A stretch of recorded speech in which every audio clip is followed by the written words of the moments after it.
கறிச்சோறு கம்மஞ்சோறு கேள்விப்பட்டிருக்கீங்க. புத்துச்சோறு கேள்விப்பட்டிருக்கீங்களா? இப்போ நாங்கள் எடுத்துக்கிட்டு இருக்கிறது புத்துச்சோறு தாங்க. கரையான் புத்தோட மையப்பகுதியில் அங்கங்கே கரையான்கள் வசிக்கிறதுக்காக அதோட அதிகப்படியான எச்சிலை கொண்டு மிக மெல்லிய தூசிகளை மட்டும் கொண்டு கரையான்கள் வசிப்பதற்காக உருவாக்கப்படும் ஒரு தனி அறை தான் இந்த கரையான் புற்றுச்சோறுங்கிறது. கரையான் புற்றுக்குள்ளே இந்த மாதிரி ஏகப்பட்ட தனி அறைகளை உருவாக்கி அதில் தான் இந்த கரையான்கள் வசிக்கும். கரையான் புத்துங்கிறது கரையானோட எச்சிலில் மண்ணும் மிகச்சிறிய நைஸ் கற்களும் கலந்து உருவாக்குறது தான் கரையான் புத்துங்கிறது. ஆனால் புத்துச்சோறுங்கிறது மண்ணில் மிக மெல்லிய தூசியும் கரையானோட அதிகப்படியான எச்சிலையும் கலந்து கட்டுறதால இது எடை இல்லாமல் கூடு மாதிரி காற்றுல பஞ்சு போல் ஆடுற அளவுக்கு மிக மெல்லிசாக இருக்கிறது இந்த புத்துச்சோறு. இப்போ இந்த புத்துச்சோத்தோட நன்மை என்னன்னு பார்க்கலாம். சாதாரண மண்ணில் பொதுவாக கனிமச்சத்துக்கள் அதிகம்.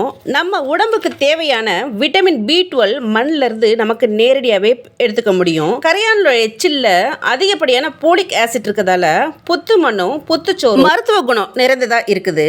இந்த புத்துச்சோறுல 5 மிளகளவு எடுத்து வெறும் வயிற்றுல தினமும் சாப்பிட்டு வந்தா எப்படிப்பட்ட நோயும் குணமாகும்னு இயற்கை மருத்துவத்துல சொல்றாங்க. இந்த புத்துச்சோரோட சுவை கொஞ்சம் கசப்பா இருக்குது. அடுத்து புத்து மண்ணோட பயன்கள் என்னன்னு பார்ப்போம். இது உடம்புக்கு குளிர்ச்சி தரக்கூடியதாகவும் தோல் நோய்களை தீர்க்கக்கூடியதாகவும் இருக்குது.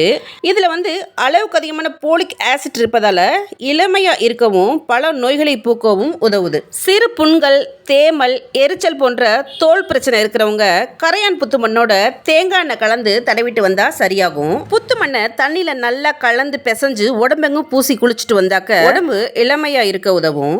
அது மாதிரி தேனி, எறும்பு, நல்ல பம்புச்சுவை எல்லாம் கிடைச்ச இடத்துல அதை தடவுனாக்க வலி வீக்கம் குறைஞ்சு குணமாகும். புத்து மண்ணில் இயற்கை தாது பொருட்கள் அதிகம் இருக்கிறதால இதோட மஞ்சள், தயிர் கலந்து முகத்தில் ஃபேஸ் மாஸ்க் மாதிரி போட்டு வந்தால் முகம் பளபளப்பாகவும் இயற்கையாகவும் இருக்க உதவும்.